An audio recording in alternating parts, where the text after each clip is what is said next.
Samantala, muli na namang nakatanggap ng pagkilala internationally ang ganda na ipinagmamalaki ng Pilipinas. Ito ay matapos makapasok sa World's 50 Best Beaches 2025 list ang dalawang ipinagmamalaking beach ng Pilipinas.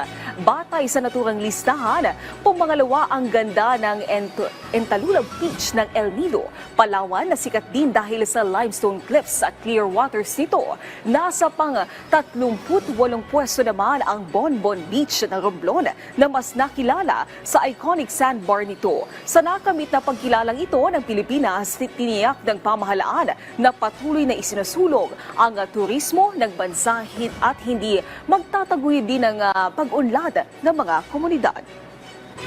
Kasabay ng mga layunin ng Marcos administration sa ilalim ng National Tourism Development Plan 2023-2028 at sa pamamagitan ng kampanyang Love the Philippines, patuloy ang DOT sa pagsusulong ng sustainable tourism hindi lang para sa ating coastal destinations, kundi para rin sa pag-unlad ng ating mga komunidad at pagtaguyod ng ating national heritage.